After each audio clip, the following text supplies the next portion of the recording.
ஒருத்தர் இருந்தார். அவர் யாரு? அவரும் பொம்பளை மேட்டெல்லாம் மாட்டினார். இந்த பொம்பளை மேட்டரை தவிர என்ன செஞ்சாலும் அரசாங்கம் கண்டுக்கிறாருங்க. விட்டு வாங்கி பேசாம நல்லா ஏமாத்து, கொள்ளையடி, பிராடு பண்ணு, பித்தலாட்டம் பண்ணு, 420 பிடிச்சி உள்ள போடுவீங்க. அம்பிட்டு போறீங்க எல்லாம் 420 செக்ஷன்ல பிடிச்சி உள்ள போட வேண்டிய சீட்டிங் பார்ட்டி எல்லாம் என்ன செய்யறான்? ஆன்மீகவாதி மக்களை ஏமாத்திட்டு இருக்கிறான். அவங்களை பிடிச்சி உள்ள போடுறதுக்கு சட்டத்தில் இடம் இருக்கிறது. ஆனா சட்டத்தை காப்பாற்றுற பிரதமரை காலில் விழுந்து கிடந்தா எந்த போலீஸ் போய் அவன் மேல கை வைக்க முடியும்? எவனும் கை வைக்க மாட்டான். அந்த சாமியார்கள் பூரா, சாமியார்கள் காலில் இவங்க ஆதிக்க சக்திகள் பூரா விழுந்து கிடக்கிறது. அதனால அவங்களுக்கு நடவடிக்கை எடுக்கிறது இல்ல. இந்த பிரேமானந்தாங்கிறவன் வெளிநாட்டுல இருந்து, இலங்கையில இருந்து வந்து நம்ம நாட்டுக்குள்ள வந்து பார்த்தா இந்த நாட்டு மக்கள் நல்ல கூமுட்டைகளா இருக்கிறாங்க, ஏமாத்தலான்னு சொல்லி அங்க திருச்சி பாத்திமா நகர்ல போய் ஒரு ஆசிரமத்தை உண்டாக்கி அப்படி வளைச்சு போட்டுருக்கான். 50 வருஷம் ஒருத்தன் உழைச்சாலும் அவ்வளவு இடம் வாங்க இயலாது. அந்த மாதிரி இடத்த வெளிநாட்டுல வந்து எல்லாம் ஆசி வழங்குறதுல தான். அங்க என்ன லிங்கம் எடுப்பாரு. லிங்கம்னா என்ன? எல்லாம் ஒரு கட்ட வரல விட சின்னதுதான். லிங்கம்னா என்ன? நீங்க நினைச்சு கூட லிங்கம்னா என்னது? கட்ட வரல விட சின்னதா செஞ்சு வச்ச, செம்புல செஞ்சு வச்ச ஒரு லிங்கத்தை என்ன செய்வாரு? பாரு, அதை எடுத்து காட்டுவாரு. அதெல்லாம் ஏற்கனவே செட்டிங் தான். உள்ள இருந்துலாம் வராது. உள்ள ஒரு பொருளா உட்கார்ந்து இருக்க முடியாது. லிங்கம்லாம் உள்ள போனா செத்து போயிருவாங்க. அப்ப அந்த மாதிரியான ஒரு பொருளை எடுத்து காட்டுறேன்னு சொல்லி எனக்கு தெய்வீக அம்சம் இருக்கு. நிறைய பொம்பளைகளை வீழ்த்தினா, பொம்பளை எல்லாம் காலில் விழுந்தா ஏதாவது ஒண்ணு எடுத்து காட்ட பொம்பளைகளுக்கு போதும், என்னமோ அவன்கிட்ட இருக்குது அப்படின்னு நினைச்சிருவாங்க. அப்ப இந்த மாதிரி மாட்டி கடைசியா அவனுடைய பாலியல் கொடுமைக்கு இலக்கான பெண்கள் வெளியே வந்து அம்பலப்படுத்தினவன உள்ளக போனான்.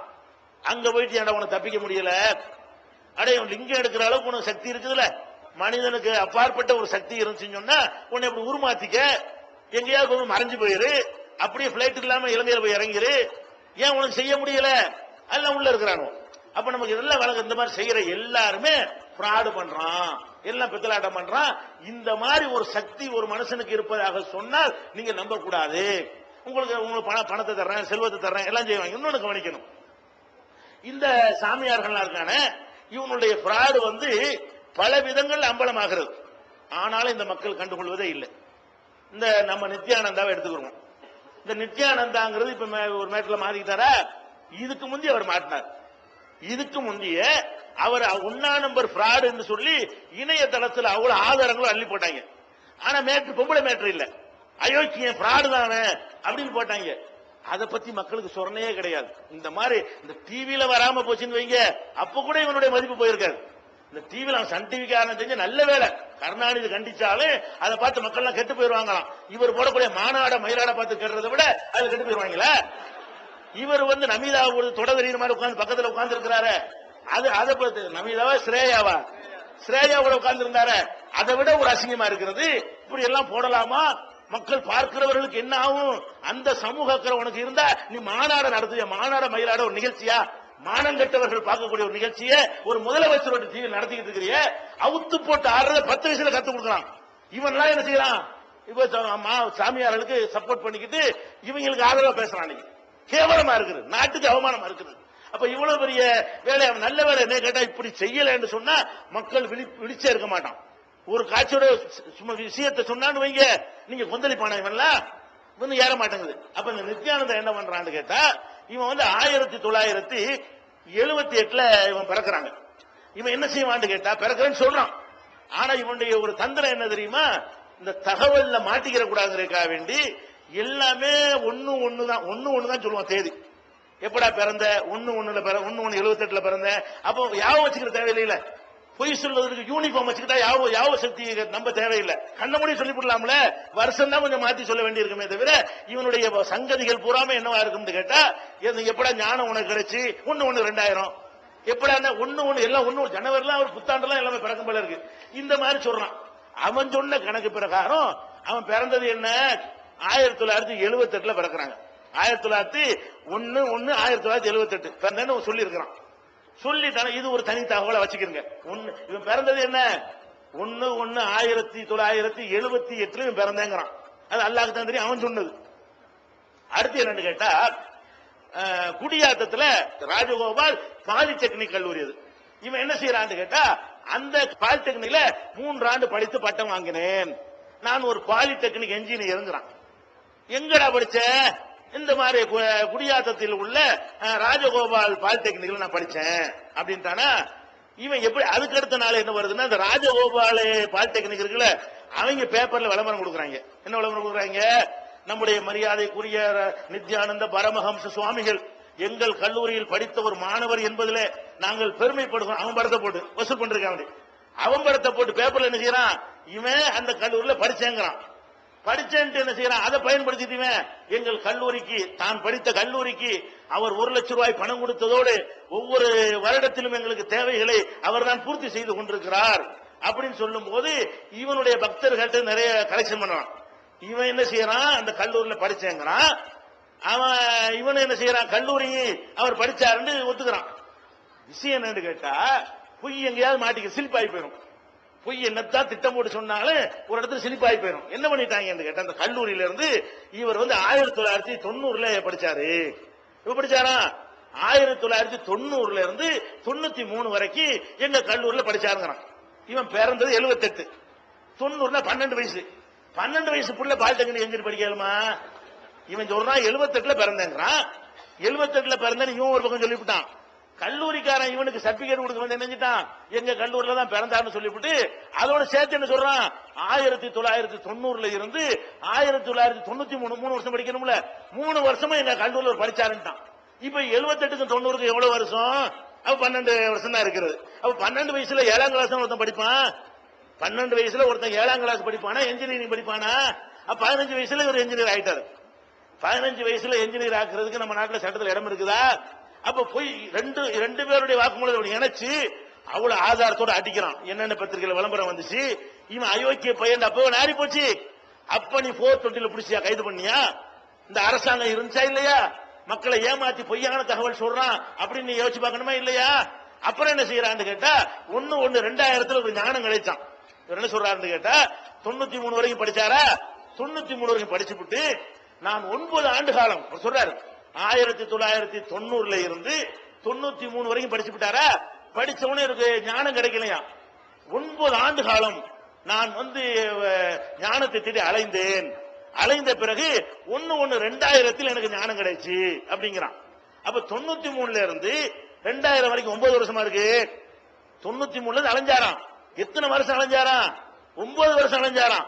9 வருஷம் அலைஞ்ச பிறகு ஞானம் எப்ப கிடைச்சான்? 2000 கிடைச்சான். அட 9 வருஷம் அலைஞ்சா 2002 என்ன கிடைக்கணும்? 93 வரைக்கும் தான் நீ 93 படிச்சு வெளியே வந்த. அதுக்கப்புறம் இப்படியே இவனுடைய பிராடுகளை எல்லாம் இப்ப இல்ல, இந்த பொம்பளை மேட்டுக்கு முன்னாடியே இவனை 2-3 வருஷத்துக்கு முன்னாடியே குறிச்சு காயப்பட்டிருக்கிறாங்க. இணையதளத்தில் அவ்வளவு பரப்பப்பட்டுச்சு. ஒரு பயலுக்கு சொன்ன வரல. ஏன்? போதை, இந்த ஆன்மீகத்து போதையை தெரிய வைக்கிறான். பொம்பளையை கொண்டுதான் தெரிய வைக்க முடியும். அந்த அளவுக்கு போதை பொம்பளை மேட்டுல மாத்தினாதான் இது மக்களுக்கு தெளிவு வருமே தவிர இவ்வளவு என்ன செய்யணும்? மக்களை இப்ப கொந்தளிச்சியா? ஏண்டா இவ்வளவு பெரிய அப்பட்டமான பொய்ய சொல்லி இருக்கிற, 12 வயசுல என்ஜினியர் ஆனங்கிற, 15 வயசுல என்ஜினியர் ஆனன்னு சொல்ற, நீ ஒரு பிராடு பித்தலாடக்காரன், இதுல பொய் சொல்லக்கூடியவன், நீ என்னத்துல உண்மையை சொல்லுவேன்னு கேட்டிருக்கணுமா இல்லையா? அப்ப எல்லா பேரும் நினைஞ்சான் அது கேட்டுக்கிட்டு இருந்த காட்சியை பாக்குறோம். அப்ப இந்த சாமியார்கள் பல தடவை மாற்றாங்க. அவ்வளவு வேணாம், இந்த சாய்பாபா வெளிநாட்டுல இருந்து ஒருத்தன் வர்றான். இவனுக்காக வேண்டி வெளிநாட்டுல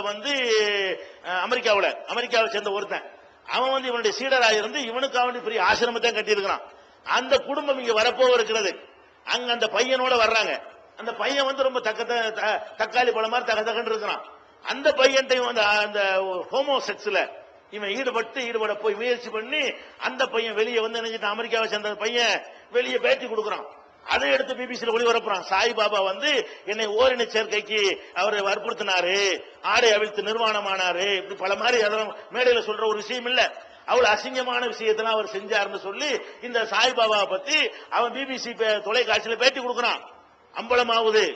அது மாத்திரம் இல்லாம என்ன ஆகுதுன்னு கேட்டா, இந்த செய்தியை தெரிஞ்ச சாய்பாபா உள்ளுக்கு மடத்துல இருக்கக்கூடிய 6 மாணவர்கள் இதை தெரிஞ்சு வெளியே சொல்வதற்காக வர்றாங்க. இவன் சரியில்லை, ஆளு மோசமான செயல் உள்ளவனா இருக்காண்டு. சாய்பாபா ஆசிரமத்துக்கு உள்ள வச்ச 6 பேரையும் கொள்றாங்க. 6 பேரும் சுட்டு கொல்லப்பட்டார்கள். 6 பேரும் வாஜ்பாய் ஆட்சியில 6 பேர் உள்ள சுட்டுக் கொல்லப்படுகிறார்கள். அந்த 6 கொலையுடைய கணக்கு என்ன ஆச்சு? வாஜ்பாய் சொல்றாரு, அவருக்கு மேல உள்ள அவதூறா சொல்லுகிறார்கள். அவதூறுனா அவர் யாரு கொண்டாத, எதுக்கு கொன்றீங்க? மடத்தில் உள்ள ஒருத்தன் கொலை செய்ய வந்துட்டானா, சாய்பாபாவை கொள்வதற்கு முயற்சி பண்ணினார்கள். தற்காப்பு படையினர் சுட்டு விட்டார்கள். செட்டிங் பண்ணி ஃபைல க்ளோஸ் பண்ணி விட்டாங்க உள்ளுக்கு. அப்ப கொலை கேஸ்ல மாட்டினா அதெல்லாம் மக்களுக்கு குணத்துல அதெல்லாம் உரைக்கவே இல்லை, நல்லா செஞ்சுட்டு போறான். பொம்பளை கேஸ்ல இந்த ஹோமோசெக்ஸ்ல மாட்டினா அதுல ஒரு பிரச்சனையாவே இல்ல. அது எப்படி மாட்டனு இவன் மாட்டின மாதிரி மாட்டினாத்தான். இந்த இப்ப மாட்டிருக்கான புதுசாமியாரு இவன் மாட்டின மாதிரி அந்த விஷுவல் காட்சியோட அப்படி மாட்டினா மட்டும்தான் இவங்களுக்கு ரோஷம் வருதே தவிர இப்படி மாட்டாம சங்கராச்சாரியர் மாட்டின மாதிரி மாட்டினான்னு வைங்க ஒண்ணுமே வராது. இதுக்கெல்லாம் என்ன காரணம்? ஏன்னா சாய்பாபாட்ட நரசிம்மராவுக்கு செயின் எடுத்து கொடுத்தாரையானால், வாஜ்பாய் எல்லாம் காலில் விழுந்து கும்பிடுவார்களே ஆனால், அந்த மாநிலத்துடைய முதலமைச்சர்கள் எல்லாம் அவருக்கு பின்னாடி கை கட்டி நிற்பார்களே ஆனால், அவனை எந்த கேஸ்ல எவன் பிடிக்கல, எந்த போலீஸுக்கு எந்த சட்டத்துக்கு அவன் மேல கை வைக்க தைரியம் வரு? எந்த அளவுக்குன்னு சொன்னா நம்ம பகுத்தறிவு பகலவனுக்கு அளவு கொடுத்து போயிட்டான். இந்த சாய்பாபா சாதாரண ஆள் கிடையாது. இங்க வந்துகிட்டு உங்களுக்கு சென்னை குடிநீருக்கு பணம் தர போறேன் அப்படின்னு சொல்லிட்டு வந்து அவர் போய் பார்க்க போறார். யாரு? சாய்பாபா வந்து முதல்வரை பார்க்கறதுக்கு வீட்டுக்கு போகிறாரு. முதல்வருக்கு முன்னாடியே இந்த சாமியார் காலில் அவருடைய மனைவி தயாளம்மாள் விழுந்து வணங்குறாங்க. யாரு? நம்ம கலைஞர் தான். கலைஞருடைய மனைவி தயாளம்மாள் வந்து இந்த சாய்பாபா காலில் விழுந்து கும்பிடுறாங்க. அது வயசுக்காக கும்பிட்டாங்க. அப்ப அன்பழகன் அதை விட பெரிய வயசு காலில் விழுக சொல்லுவியா?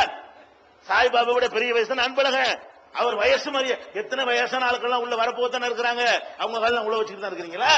அப்ப இந்த பகுத்தறிவு பகலவனே இப்படி பல்ட்டி அடிச்சுட்டாருன்னு சொன்னா இவங்களுடைய கை எங்க வரைக்கும் இருக்கிறது? இந்த நாட்டுல சாமியார ஒழிப்பா நீங்க நினைக்கிறீங்க? நடக்கவே நடக்காது. அதை விட முக்கியம் என்ன தெரியுமா? எந்த பெரியார் பாசறையில் இவர் படிச்சேங்கிறாரோ, எந்த பகுத்தறிவுக்கு நான் சொந்தக்காரன் சொல்றாரோ, அவரை வச்சுக்கிட்டு அவர் முன்னாடியே இந்த சித்து வேலையை காட்டி தயாநிதி மாறனுக்கு ஒரு மோதிரம், துரைமுருகனுக்கு ஒரு மோதிரம் எடுத்து கொடுக்கிறார். யாரு? கருணாநிதி உட்கார்ந்து இருக்க, தயாநிதி மாறன் எல்லாம் சண்டைக்கு முன்னாடி இந்த குடும்ப பிரியம் வந்து செல்லப்பிள்ளையா இருந்தாரு. அப்ப தயாநிதி மாறன் துரைமுருகன் எல்லாம் உட்கார வச்சுக்கிட்டு துரைமுருகனுக்கு ஒண்ணு நான் கேட்கிறேன், இந்த மாதிரி சித்து வேலை இவங்கள்ட்ட இருக்கிற நிஜமாக இருந்தா என்ன நிஜம்?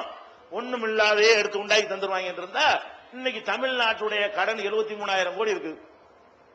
தமிழ்நாடு அரசாங்கம் இருக்க ஊதாரித்தனத்தில் செலவு பண்ணிவிட்டு இன்றைக்கு எவ்வளவு கடனாளி? இன்னைக்கு பேப்பர் படிச்சீங்களா?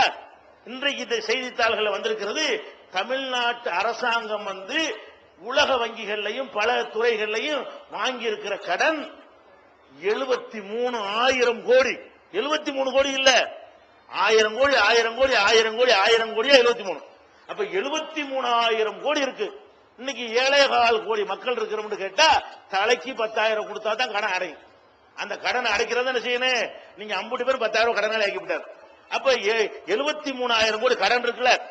இப்ப சாய்பாபா என்ன பண்ணணும்? நீங்கள் கடன் வாங்கி கஷ்டப்படுகிறீர்கள், இந்தாங்க 73,000 கோடி எடுத்து கொடு பார்ப்போம். ஏண்டா அது செய்ய வேண்டியது உங்கள்ட்ட சக்தி இருக்குமே. ஆனால் இன்னைக்கு பெட்ரோல் எல்லாம் விலை உயர்த்த வேணும். பெரிய பட்ஜெட் நெருக்கடியான பட்ஜெட் தானே போடுறாங்க. விலை உசத்தணுமா? மந்திரம் போட்டு என்ன செய்யணும்? அவ பெருநாம குறிச்சு கூப்பிட வேண்டியது. இந்த மக்கள் எல்லாம் கஷ்டப்படுறாங்கப்பா, நம்மள்ட்ட மந்திர சக்தி இருக்கிறது. தங்கத்தை எடுக்கிறவன், செயின் எடுக்கிறவன், லிங்கத்தை எடுக்கிற எனக்கு இது முடியாதா? எத்தனை ஆயிரம் கோடி வேணும் சொல்லு, இந்தா வச்சுக்க, எடுத்து கொடுத்துட வேண்டியதானே.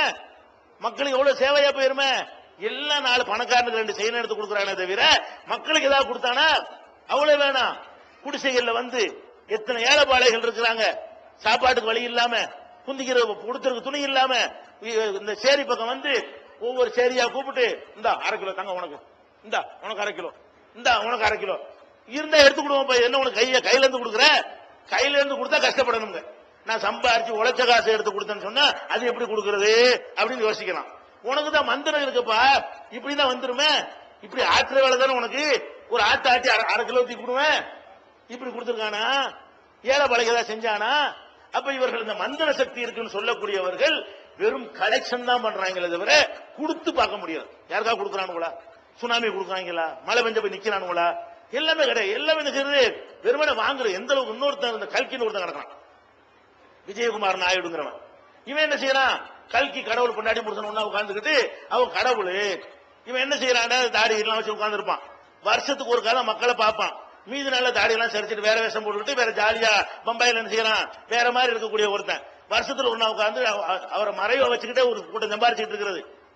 அதுல என்ன பண்ணிட்டாங்க? உள்ள நுழைஞ்சி பார்த்தா போதை பொருளும் பொம்பளை சப்ளை, வெளிநாட்டில இருந்து வரக்கூடிய பக்தர்களுக்கு பொம்பளை சப்ளை நடந்து மக்கள் எல்லாம் கொதிச்சு போய் கல்கி ஆசிரமத்தை சூறையாடுறாங்க. அது எப்ப நடக்குது? நம்ம நேப்படியார் மாற்ற அதே நாள்ல தான் இந்த நித்யானந்தா ஒரு பக்கம் போட்டுட்டு இருக்கிறான், கல்கி ஆசிரமம் சூறைன்னு இன்னொரு பக்கம் வந்துகிட்டு இருக்குது. நான் என்ன கேட்கிறேன், இவனு எல்லாம் ஏமாத்துறாங்கிறது எங்களுக்கு தெரியுது. இன்னைக்கு இந்த நாட்டில் உள்ள நீதிபதிகளுக்கு தெரியாதா? நீதிபதி காலில் விழுகுறானே, எப்படி இவன் கேஸ விசாரிப்பான்? நீதிபதி இவங்களை பிடிச்சு கொண்டு போனா கூட இந்த நீதிபதி அவன்கிட்ட ஆசி வாங்க போறான். சட்டம் படிச்ச நீதிபதிக்கு ஒரு மனுஷன் தெரியல. நான் என்ன கேட்கிறேன், நீ வேற ஒரு அறிவு வேணாப்பா. நீ யார சாமிங்கிறியோ அவன் திங்கிறானா திங்கலையா? சாமிங்கிறீங்களப்பா, எக்ஸ்ட்ரா பவர் உள்ளாது தானே. சாப்பிடறானா இல்லையா? சாப்பிடுறான். குடிக்கிறானா இல்லையா? குடிக்கிறானா தண்ணியை சொல்லல, அதுவும் செய்யறானு. சாதா குடிக்கத்தான் சொல்றான். குடிக்கிறானா இல்லையா? குடிக்கிறான். இந்த சாப்பிட்டதையும் குடிச்சதையும் வெளியேற்றுறதுக்காக வேண்டி மலைஜலம் கழிக்கிறானா இல்லையா? உட்கார்ந்துட்டே இருப்பார், மலைஜலமா கழிக்க மாட்டார்னு சொல்லி ஒரு 2 நாள் மேடையில் உட்கார நாங்கள் பாக்குறோம். முடியுமா? அப்ப நமக்கு நல்லா தெரிகிறது, நல்லா திங்கிறாங்க, நம்மளோட நல்லா திங்கிறாங்க. நம்மளாவது லேசான ஒரு ருசியில திருப்தி அடைஞ்சிருவோம்.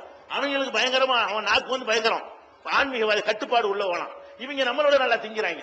அப்ப நல்லா சாப்பிடுறான், நல்லா குடிக்கிறான், நல்லா மலைஜலம் கழிக்கிறான், நல்லா தூங்குறான். எல்லாமே உங்களுக்கு என்னென்ன ஏற்படுதோ அதெல்லாம் அவர்களுக்கு ஏற்படுறது பாக்குறீங்களா இல்லையா? அவன் தூங்கி பார்க்கலையா? அவன் மறந்து பார்க்கலையா? அவன் கோவப்பட்டு நீங்க பார்க்கலையா? அவன் எல்லாத்தையும் நீங்க பாக்குறீங்க. அவன் முதுமை அடைஞ்சு பார்க்கலையா? நோய்வாய்ப்பட்டு நீங்க பார்க்கலையா? அப்ப எல்லாம் நல்லா தெரியுது. ஒன்னும் கிடையாது இவன்ட்ட. நம்மள மாதிரியே நோய்வாய்ப்படுறாங்க. நமக்குத்தான் ஆசி, நமக்குத்தான் பிரசாதம். அவங்களுக்கு நோய் ஆஸ்பத்திரி அப்பளம். நம்மளுக்கு நோய் வந்தா நீ ஆஸ்பத்திரிக்கு போகாத, என்கிட்ட கொண்டு வாங்க, துண்டு வாங்கிட்டு போ, செத்து நாசமா போ. அவருக்கு நோய் வந்தா என்ன செய்வாரு?